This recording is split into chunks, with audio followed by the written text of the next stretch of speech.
Heavy 100 list of the most important talk radio hosts in the nation. Last year, Tavis ranked number 33, and the year before, number 45. The Tavis Smiley Show has rapidly expanded its national syndication to now include nearly 50 radio stations across the country and counting. Congratulations, Tavis. Yay, yay!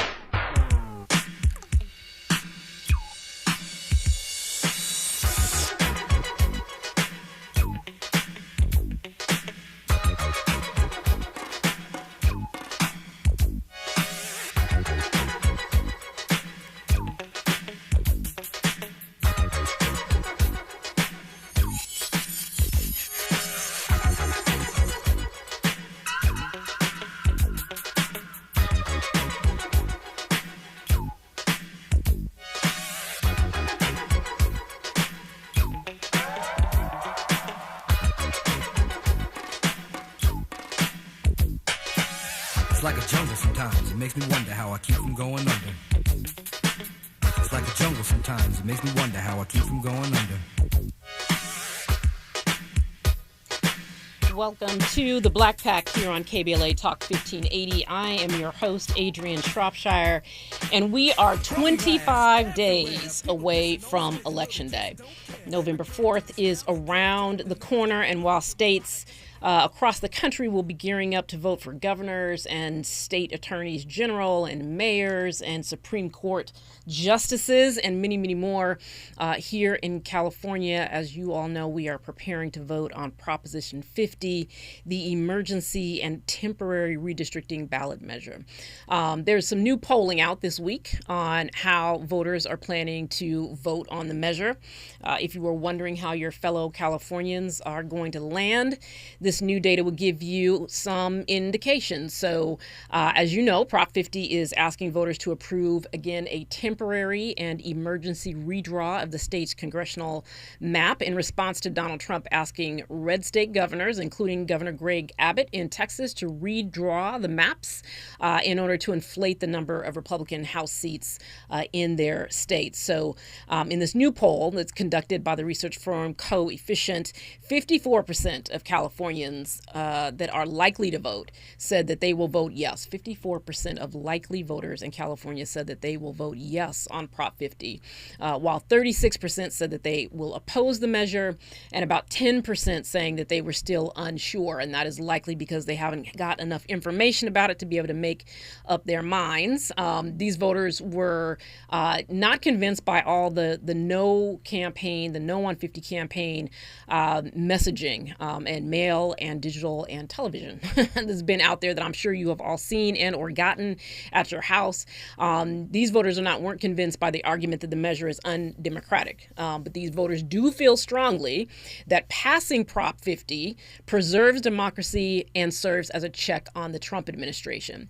And Black Pack has also done some new polling that is also out that asks the same questions of California's black voters, and the responses were similar. Nearly all of the voters we polled had heard at least something about the ballot measure, with nearly 50% saying that they had heard a lot, which suggests that black Californians are paying close attention to what is happening. Nearly 67% of black Californians said that they would support Prop 50, with about 25% saying that they will oppose it. And like all Californians, black voters see Prop 50 as a way to push back on what is increasingly an out of control and undemocratic administration.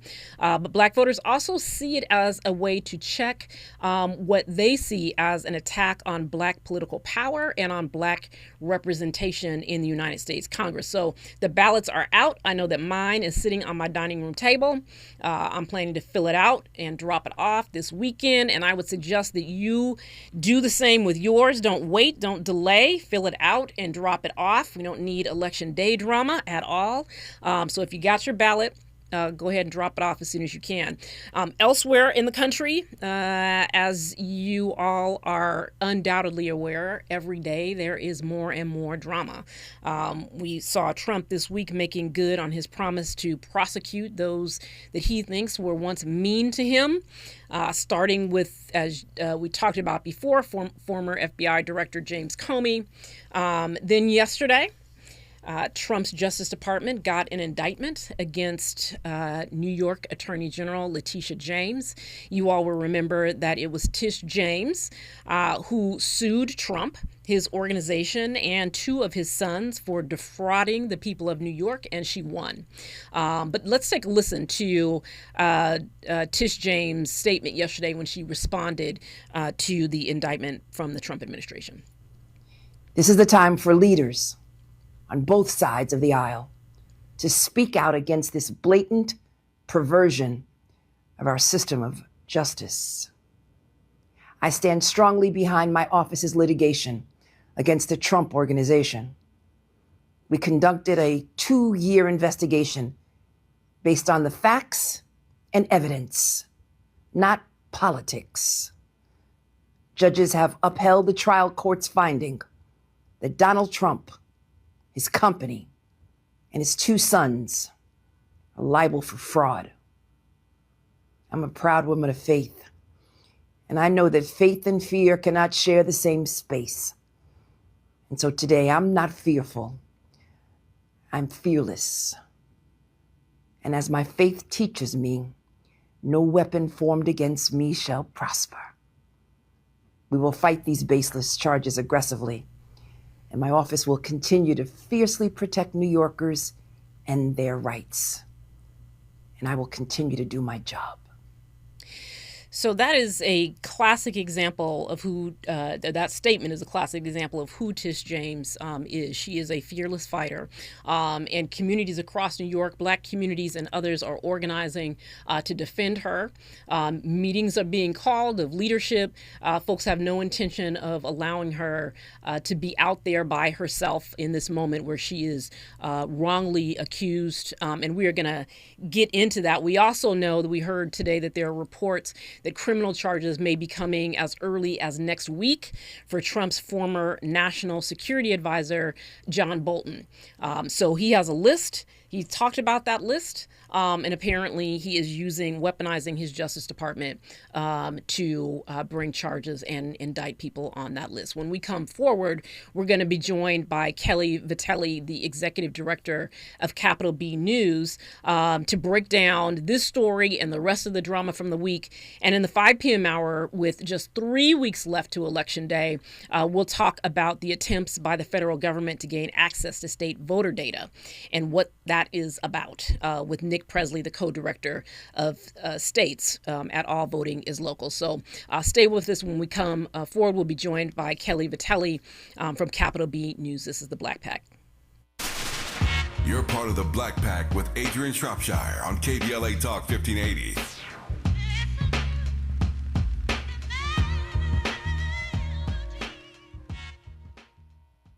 $5,000. That's the average amount of money people in the U.S. are now spending on gas in a year. $5,000. That's crazy. If you drive, you have to download Upside, the free app that gives you cash back every time you get gas. That's right. You can earn real cash back with Upside just by buying the gas you're already buying. You can literally start earning cash back today. I use Upside every time I fill up, and I've already made around $200-300. You're putting gas in your car anyway. Why not get real cash back? If you like free money, download Upside. I'm saving the cash I earn from using Upside to help pay for a vacation later this year. Download the free Upside app now to earn cash back every time you buy gas. Use promo code MAJOR25 to get an extra 25 cents per gallon on your first tank. You can cash out anytime right to your bank, PayPal, or a gift card for Amazon and other brands. Just download the free Upside app and use promo code MAJOR25 for a 25 cents per gallon bonus on your first tank. That's code MAJOR25 for a 25 cents per gallon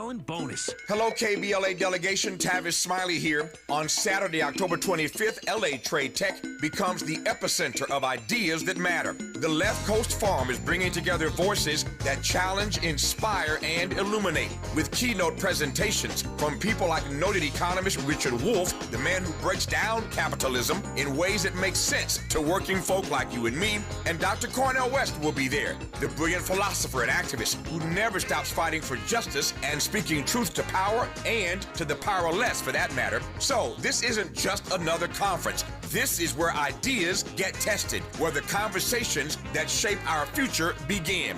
Multiple plenary sessions, dynamic speakers, real talk about the issues that impact our communities. And then some good food and a live band. Saturday, October 25th, LA Trade Tech, Left Coast Farm. The event is free and open to the public, but you must register at our KBLA1580.com website, where you can also peep the plenary topics. The future belongs to those who show up and engage. So don't just think about change, be part of the conversation that creates it.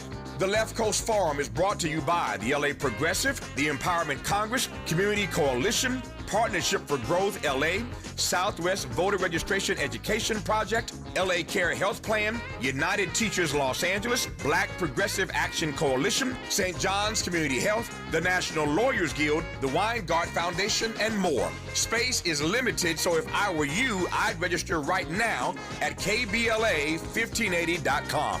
Your voice matters, your presence matters. We'll see you there. KBLA Talk 1580. We've got a lot to talk about.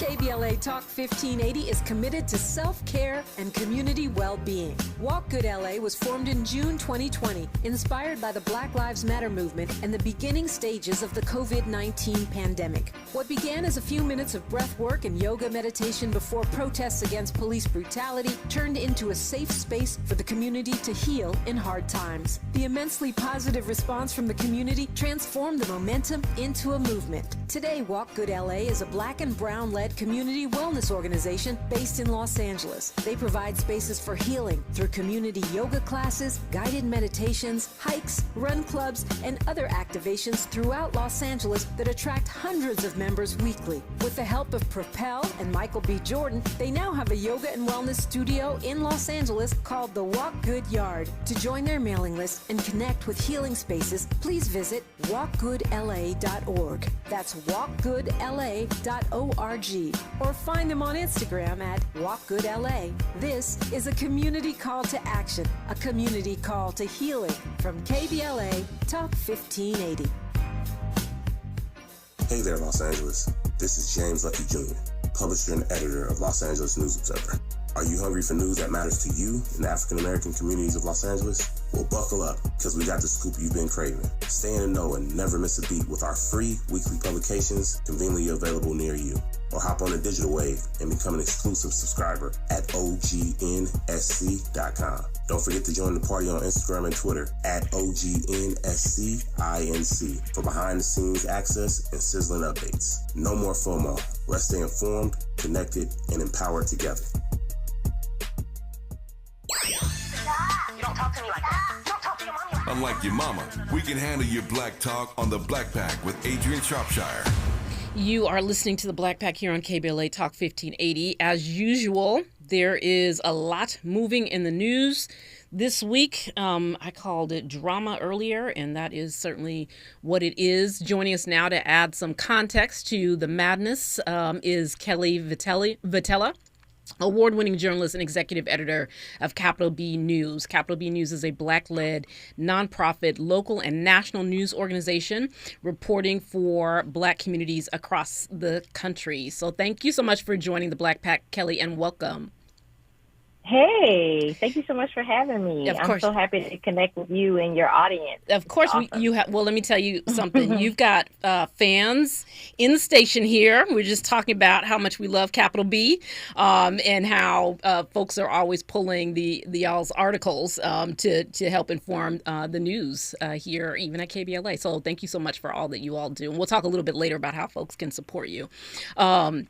But let me just ask you first before we jump in, because I feel like every day is, drinking from a water hose. And so I can't imagine. Right. Well, I was going to say, I cannot imagine what it is like to be trying to organize a newsroom right now. So how do you all keep track of, because it's like every hour waiting for the next shoe to drop.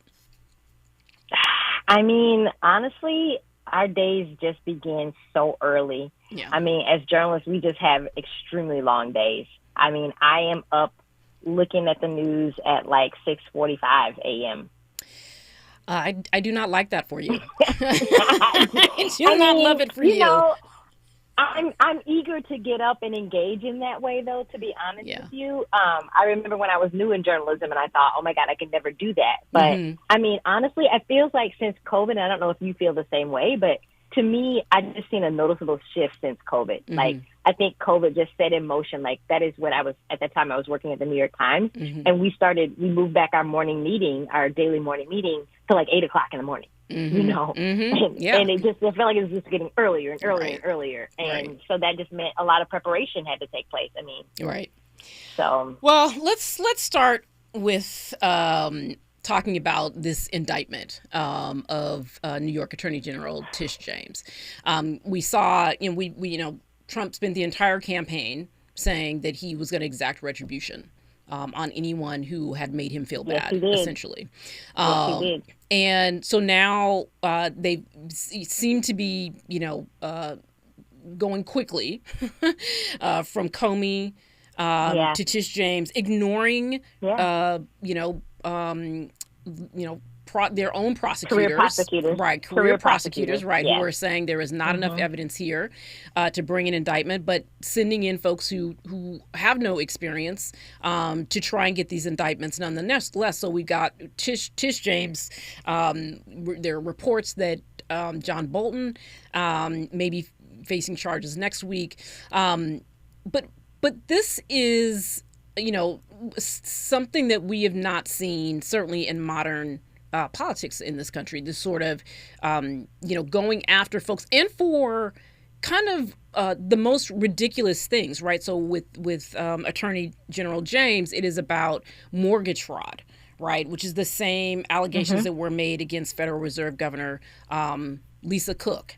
Right. Lisa Cook. Right. And this is not the first time we've seen mortgage fraud brought against other Black women in the political sphere either. So there's something about like they can't keep their money, so we gotta be able to find something on them when it comes to mortgage fraud. I mean, it seems just like a crazy cooked up. Marilyn Mosby was taken down by that. Exactly. The prosecutor in Baltimore. So what is this? Talk to us about what this is. What is happening here in terms of going after these folks, in terms of the kinds of allegations and sort of ridiculous charges, because they seem like it actually seems like the Department of Justice should be sanctioned for, like wasting the court's time with some of this.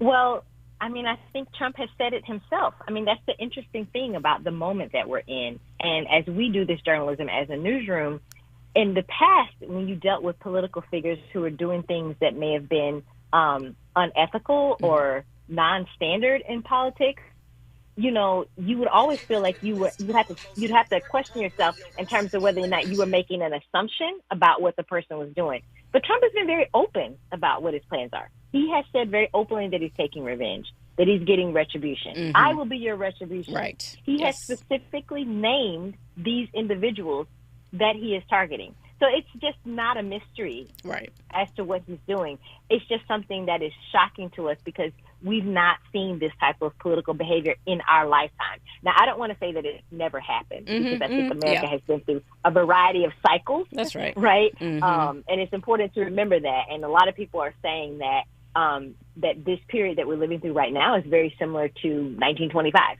and what politics in America was like in 1925. And a lot of people are saying it's even worse in some ways, particularly as it pertains to us. But I mean, Trump he obviously has it out for Ms. James because she was the one who successfully sued him and prosecuted him for his own fraud, right? And got a $500 million judgment against him, an enormous judgment. Right. So he is very invested in taking revenge on her. I think it's just very cut and dry. Yeah, I think that's even an even better word because it really is about revenge, right? It isn't like Tish James brought the charges and then decided herself that he was guilty, right? Like the man stood trial, as he did multiple times, right, where he was found guilty by juries, right? These are not. This is why this idea that it's that these investigations against him were political or that his guilty verdicts were political, when it isn't the individual person, right, who decided that he was guilty, right? They were courts, and juries that made those decisions. But it does feel like that it is, and again, this is the sort of drinking from a fire hose feeling of all of this, because we also had not just this indictment of Tish James come down. We're also in the middle of a government shutdown, and I think we're in the third week. Is this the third week? I think it's the third week. Has it been that long? So it started on the 1st, and today is the 9th. Maybe we're headed into the third week. Yeah, next week 9 will be days does feel like 3 weeks. It feels like 3 months. But but today they announced that they are going to start laying people off. Right. And yes, so I saw that. I wonder how many of your listeners are personally affected by this. Right. This is I stand to be. Yeah. Myself, we know. Household. Yeah. I mean, we know that California has a significant number of federal workers, and so we are seeing both and this also I feel like is still a part of this retribution campaign. Right. This idea that we saw from when laying off of federal workers from the beginning of the administration, sort of enacting the Project 2025 stuff, and knowing that many of those folks were going to be black workers. Right. Which I contend that black people in general are on his list of people who do not support him, and so therefore, right, any way to make people feel pain that they're going to do. But now they're talking about not just furloughing workers during the shutdown, but actually firing people, which is again a part of whatever their vision of shrinking the federal government down so small that it can't even function. But it's also like retribution getting at the Democrats. Okay, you all care about these federal workers. We don't.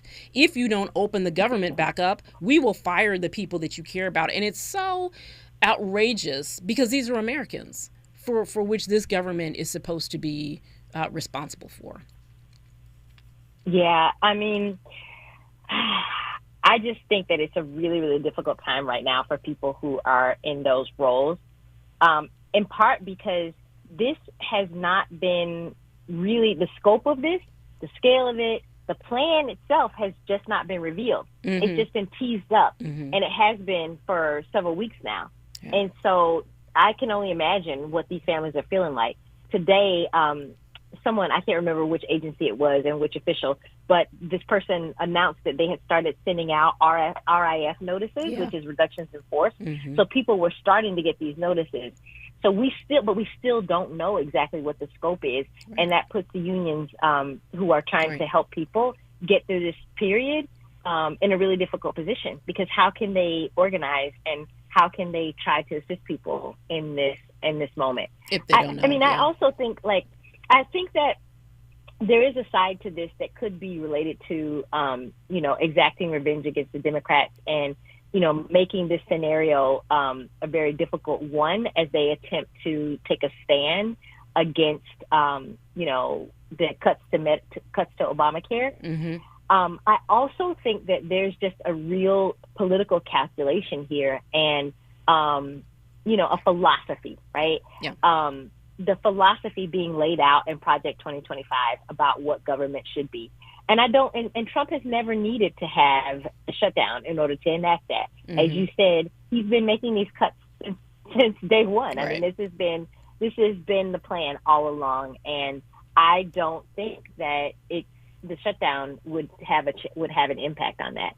And to me, it's just interesting to see how it will evolve, to see whether, because right now there are 3 people who sided with Republicans from Democrats or independents who sided and voted to, keep the government open, voted for the resolution. Right. And so they would need to have 5 more people come to their side to get there. And there are, maybe 10 people who are, openly vulnerable to making that type of that type of change. And it's just interesting to see how it's going to play out, both from a political perspective, but also just like, what does this mean for Democrats in the long term? I just don't know. I don't know. Well, it does say something about the ability of Leader Jeffries, Democratic leader Hakeem Jeffries, to be able to hold his coalition together.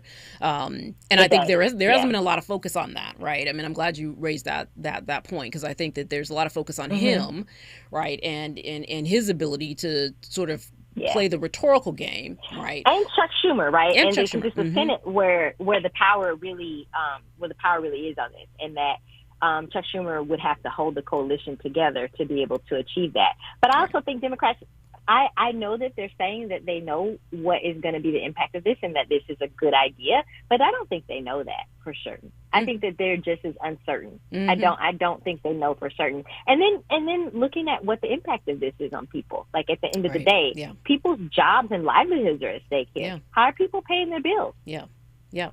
Well, I think, and it, particularly as we think about, I mean, I was watching the speaker, Mike Johnson, today answer questions or not answer questions about, members of the military, right? And whether or not they would take a separate vote, right, to vote to make sure that members of the military, could continue to be paid, right, during this shutdown.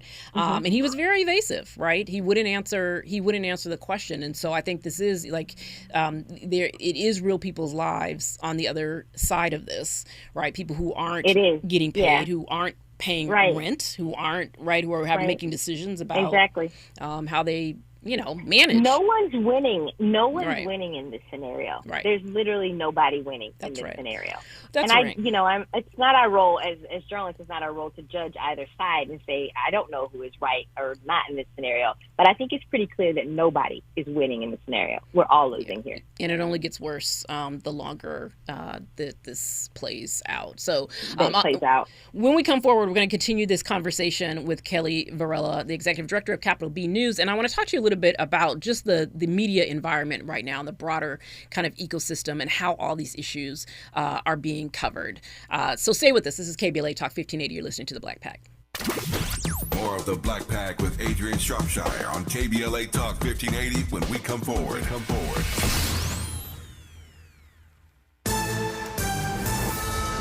I'm Amber Payton with BIN News Now. Black Los Angeles Mayor Karen Bass is facing new questions after the Palisades fire report revealed an earlier blaze was not fully extinguished. Looking at what the resources are and knowing that the fire department in general needs more. The fire, first set on New Year's Day, smoldered underground for a week before reigniting. Bass admits the LA Fire Department needs help. The federal government shutdown has reached day 10 and layoffs are now underway. The White House Budget Office confirmed reduction in force plans have begun but did not say how many workers are affected. The Senate will not vote again on measures to end the shutdown until Tuesday after both party bills failed Thursday. And Black Basketball Hall of Famer Paul Pierce was arrested in Los Angeles after allegedly being found asleep at the wheel on the 101 freeway. The California Highway Patrol says he was booked on suspicion of DUI and later released. Get BIN News Now on demand 24/7 on the iHeartRadio app. It's a slow drive right now in South LA. The 110 northbound loading up from the 105. Delays taking you ahead all the way to the 5 in Elysian Park. And southbound slowing starts at the 5 as well. But it opens up for you once you make your way towards Manchester Avenue. We're heading out to the 405. Southbound slowing in the Sepulveda Pass away from Getty Center. Delays in stretches all the way to Palo Verde in Long Beach. With northbound delays out of Culver City, leaving the 90 all the way to the 5 merge, heading into Sylmar. Do you really know what's in your tap water? We believe your water should support your health, not work against it. Upgrade your home with a LifeSource whole house system. Clean water from every tap, no salt, no hassle. Call 1-800-WATER-99 or visit lifesourcewater.com. Warranty limitations apply. This is the KBLA Sports Minute with Ray Richardson. It's obvious Father Time is having more conversations with LeBron this year. At age 40, LeBron is dealing with health issues that never came up during his 22 years in the NBA. At the start of training camp, the Lakers medical staff advised LeBron not to practice or play in the preseason. LeBron was diagnosed with irritation in his glutes. the muscles in the rear end. Now LeBron has inflammation in the sciatica nerve, a nerve that stretches from the lower back to the legs and feet. The inflammation will keep LeBron sidelined for at least 3 to 4 weeks. He will miss the Lakers' regular season opener against Golden State on October 21st. LeBron will be 41 in December. He's been one of the NBA's more durable players throughout his career, but Father Time is in LeBron's ear. It's taking LeBron a little bit longer to recover from certain ailments. Lakers Nation needs to get prepared. No debates, no speculation, just the info you need. That's your KBLA Sports Minute. I'm Ray Richardson. More news, opinions, and conversation when we come forward on KBLA Talk 1580. Break out the champagne. Everybody get a glass. Tavis Smiley is now ranked number 16 nationally and the highest rated talk show hosted by an African American on the 2025 Talkers Heavy 100 list of the most important talk radio hosts in the nation. Last year, Tavis ranked number 33 and the year before, number 45. The Tavis Smiley Show has rapidly expanded its national syndication to now include nearly 50 radio stations across the country and counting. Congratulations, Tavis. Yay! Donald Trump has all but declared war on California, sending in the National Guard, blocking disaster relief, and cutting funds to our colleges. And now, he and Texas Republicans are trying to rig the next election by stealing congressional seats from black voters in states like Texas. They want to rig these elections, and they want the power that gerrymandering provides. Seriously, look it up. But Prop 50 is how we fight back. It gives Californians the power to fight fire with fire and beat Trump at his own game. Prop 50 creates temporary emergency congressional maps that level the playing field and protect the power of black votes. Not just in California, but across the country. Your vote matters, and the whole country is counting on California to lead. So use your vote to protect our power, our history, and our future. Vote yes on Prop 50 by November 4th.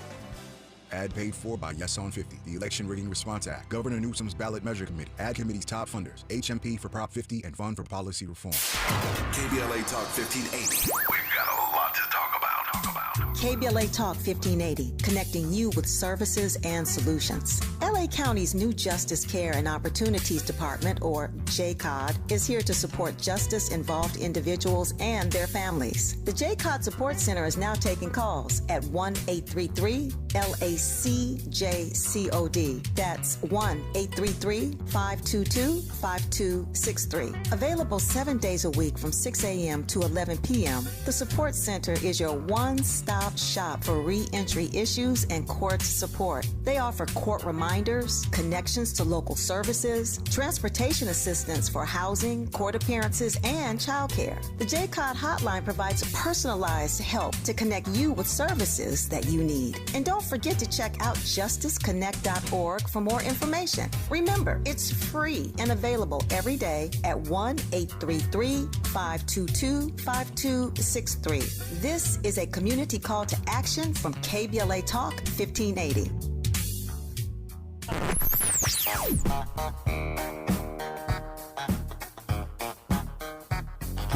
This is KBLA Talk 1580. Talk radio that's music to your ears. We're unapologetically progressive. KBLA Talk 1580. Let's get back to more of the Black Pack with Adrianne Shropshire right now on KBLA Talk 1580.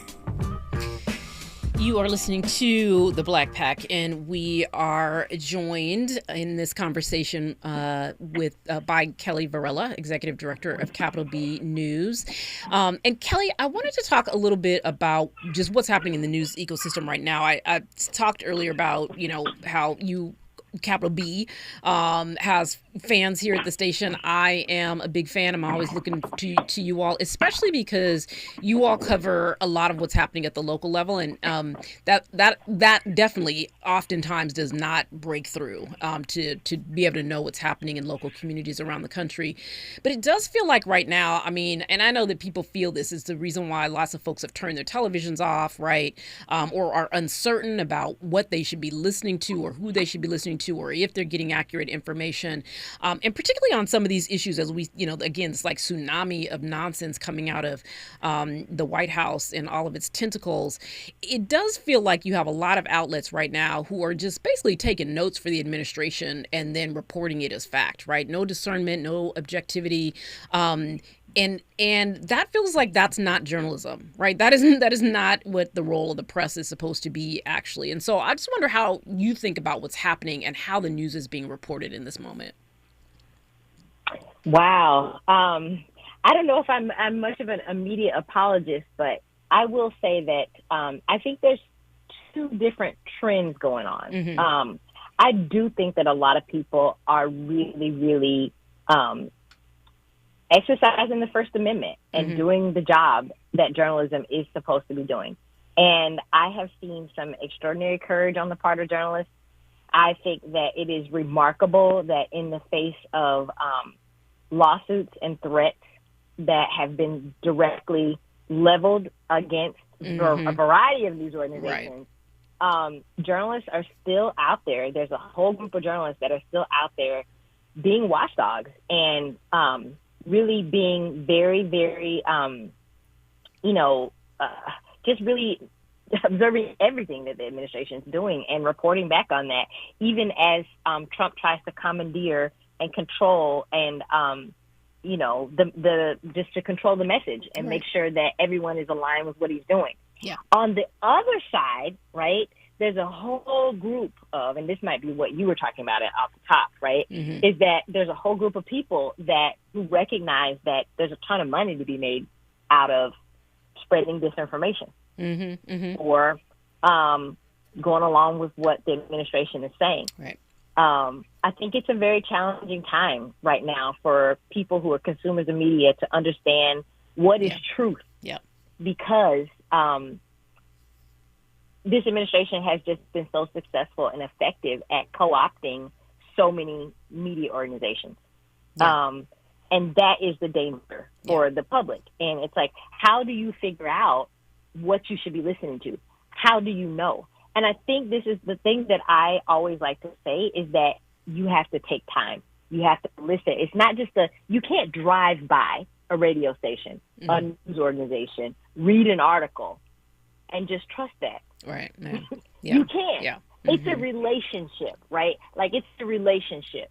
So, like, if your listeners are listening to you all the time, they know what you're talking about. They know they can trust you. And that is the way that it should be. It can't be a drive-by thing because anybody can put anything out there. That thing can be totally fabricated by AI in the world that we live in today. Right. Yeah, exactly. Yeah. You just don't even know what it is. Well, and there's also just like and this is the sort of the challenge between, news organizations, social media, and the ability to just take clips and put clips out there without context, I think is also challenging for people.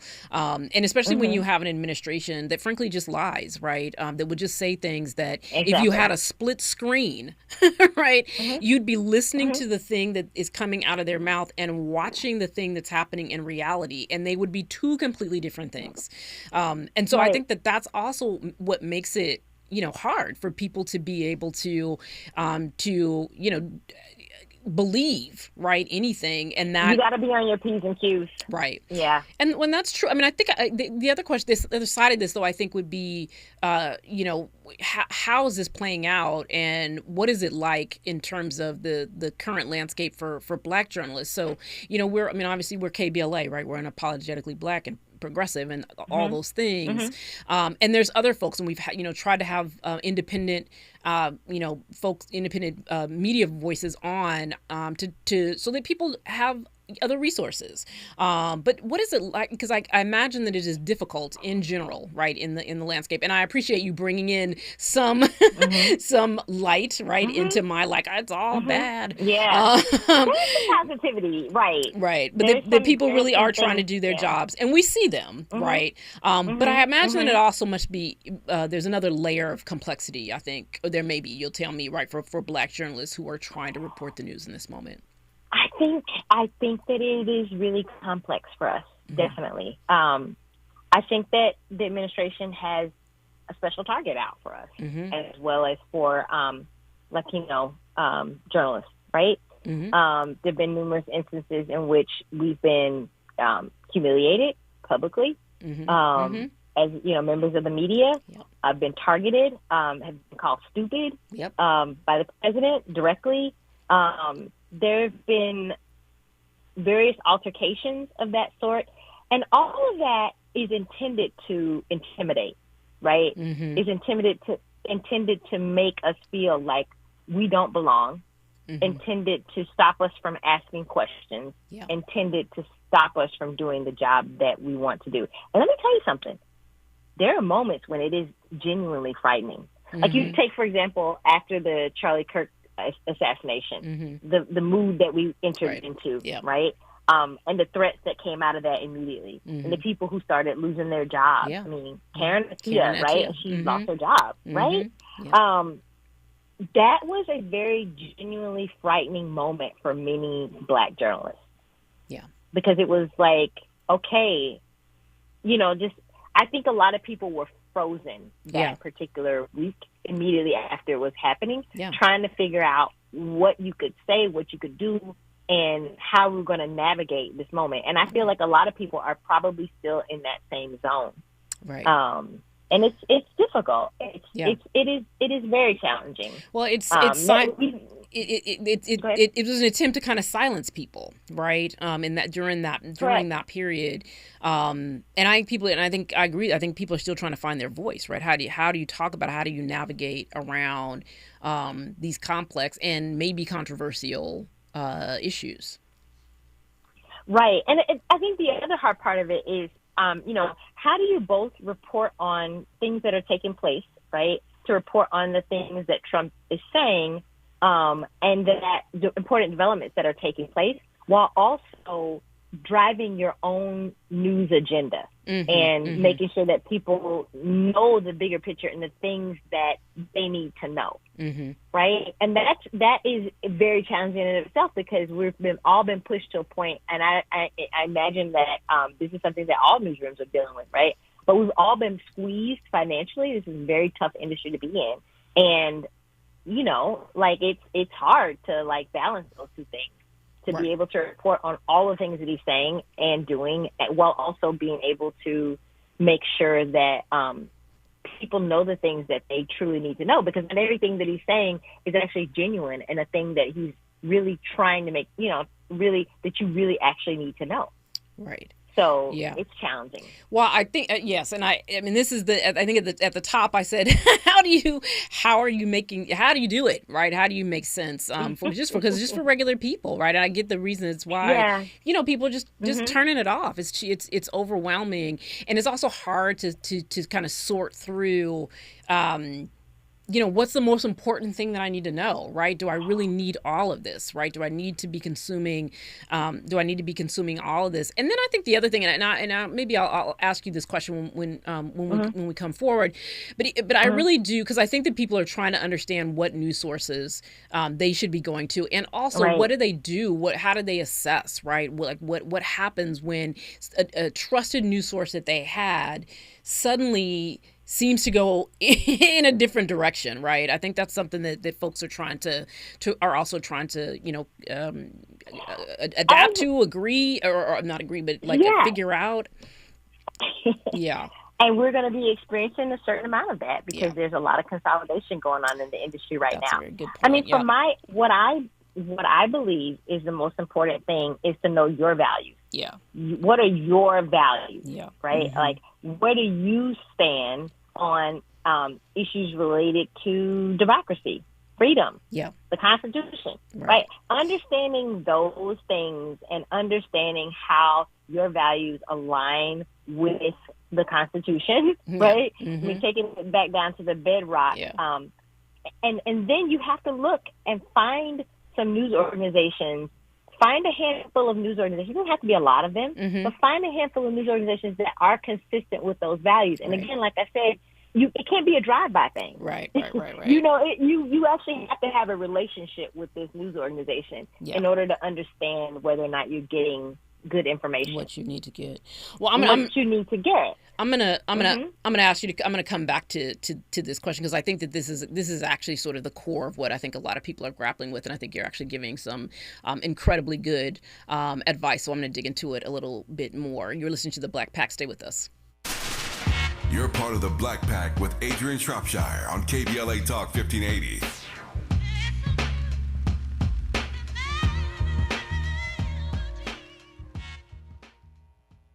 Established in 2020 during a time of deep racial unrest across our state and country, the Black Freedom Fund was created to make sure that leaders and organizations working to support Black communities and build power have the resources they need to stay in the fight for the long haul. We believe that those closest to the issues impacting our communities know best how to solve them. That's why in just the last 5 years, we've granted more than $45 million to over 200 grassroots organizations across California. That is the largest collective investment in Black organizing in history, and we're just getting started. We are clear-eyed and committed, more now than ever, to our people, our power, and our possibility. Join us in creating a future where Black people harness their full power to shape their lives and realize a just world for all. Learn more at fundblackfreedom.org. That's fundblackfreedom.org. The Black Freedom Fund is proud to sponsor Conversation Live Altadena Rising with James Farr on KBLA Talk 1580.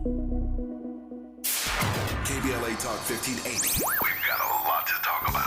KBLA Talk 1580, connecting you with services and solutions. If you need help getting your resume in order, finding job training, or landing a job, we've got 3 great options for you. First, the City of Los Angeles has WorkSource centers across the area offering free job support. The California Workforce Development Board can help you with everything from GED prep to vocational training at no cost to you. On the federal level, the Department of Labor's American Job Centers offer a full range of services for job seekers and businesses alike. Visit careeronestop.org, or for more info, just call California's Help Center or visit cwdb.ca.gov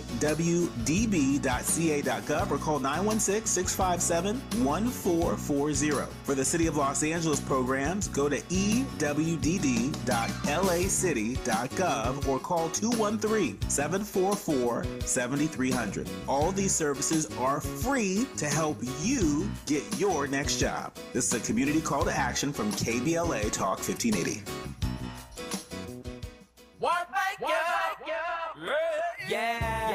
The California Crusader newspaper would like to thank all of our subscribers for their support throughout the years, proudly serving the South Los Angeles and South Bay areas for more than 40 years. The California Crusader is a multicultural, Black-owned, adjudicated newspaper that focuses on providing newsworthy information to the people in our community. We're constantly looking for ways to assist businesses in our community to connect with our subscribers. We provide low-cost, effective ways to promote your business with our reasonable and affordable advertising rates. You can participate by suggesting, sharing, and submitting your stories on the California Crusader newspaper Community Share Facebook group page, or visit our website at cal-cruise-news.com. That's calcruisenews.com. Then click on the Submit Now button located on the top right corner of the homepage, or text CCN to 42828. Again, text CCN to 42828. The California Crusader newspaper, working together to build a better community for our future.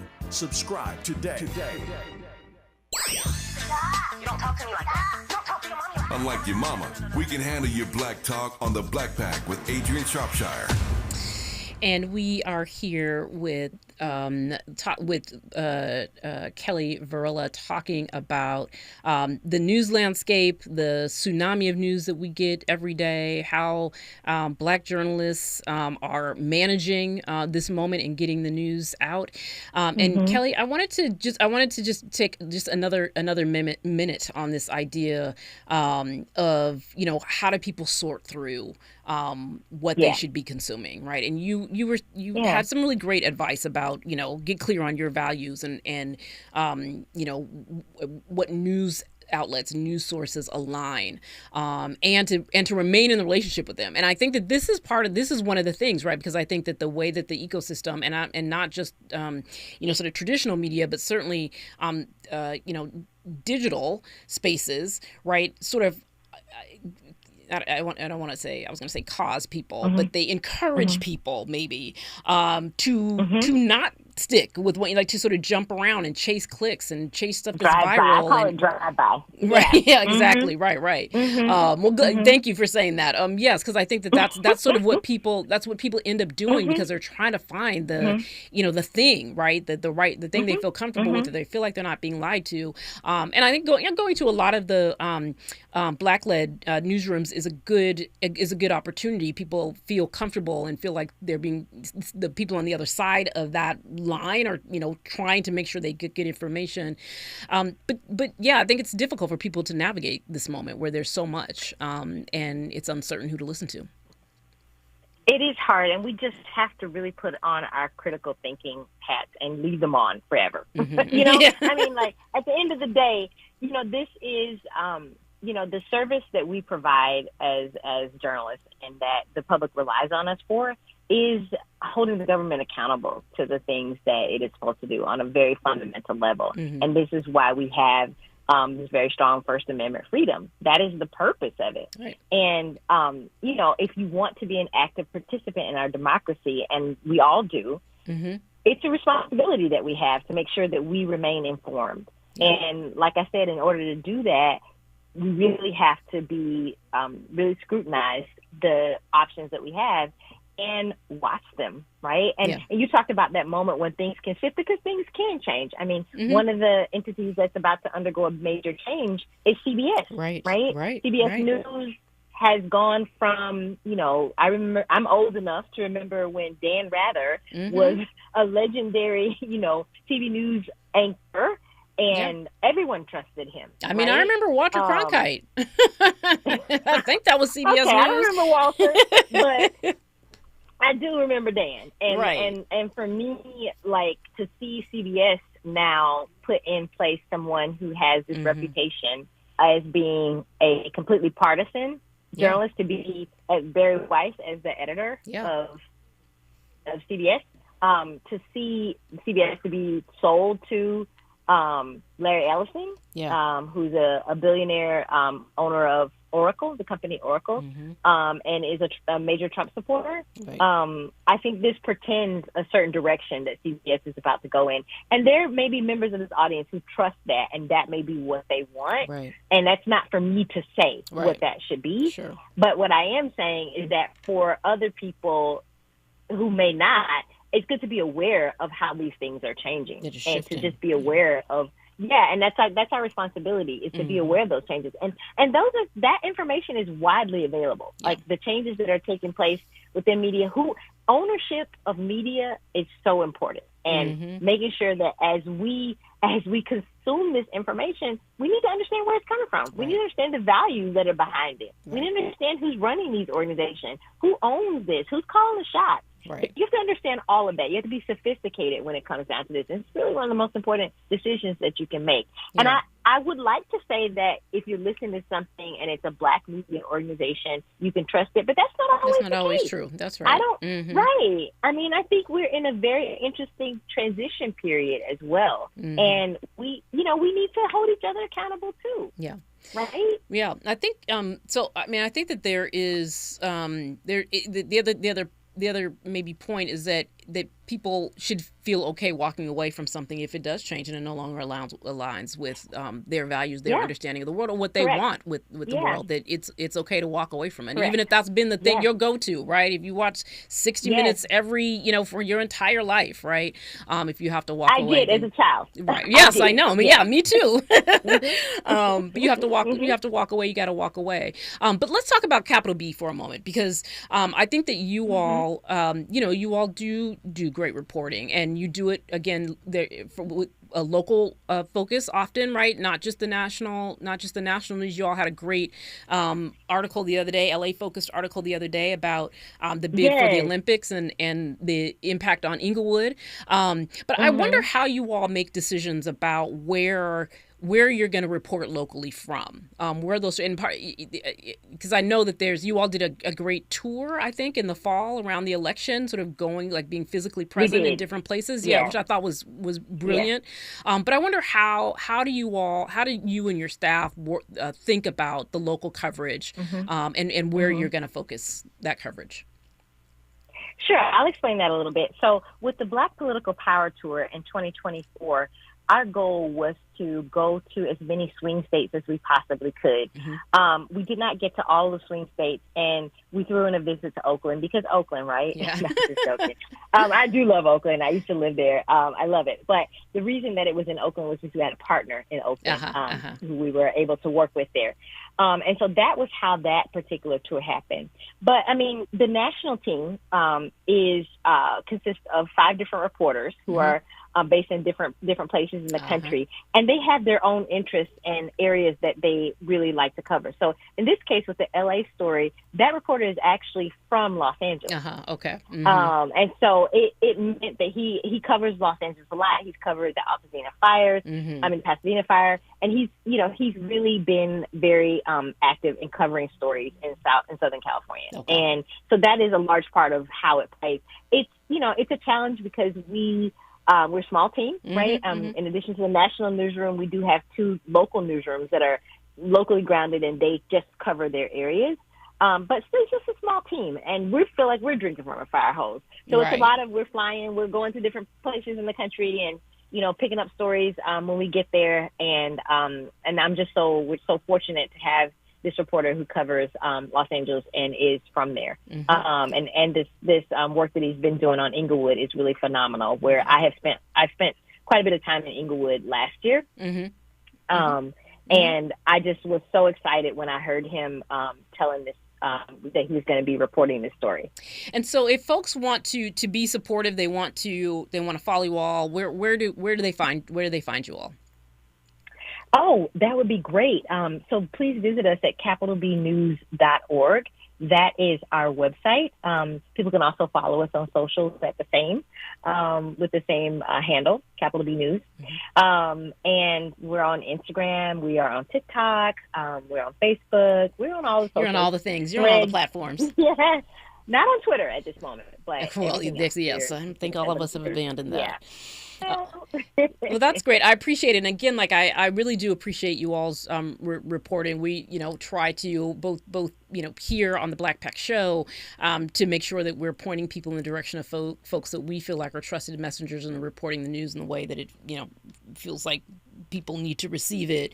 And then at Black Pack, we also send out all the time to our supporters you all's articles to make sure that they are also following you all and keeping up with things that you all are doing and talking about. Again, the national news is one thing. That perspective on the national news I feel like is really important, but I also think that the local coverage that you all provide is just also a real gem and a treasure. And so I want to thank you for taking the time to come on and talk through the news and all these things.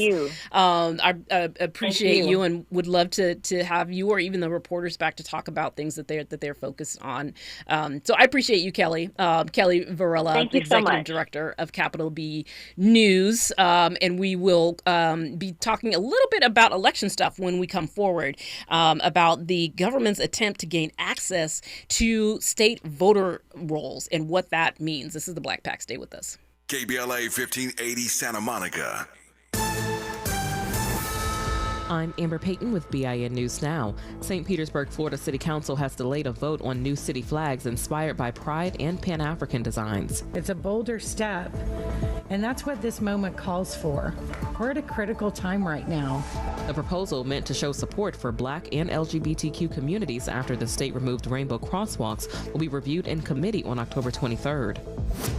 Black Chicago Mayor Brandon Johnson is responding after a teacher reported ICE agents deploying tear gas outside of Funston Elementary in Logan Square.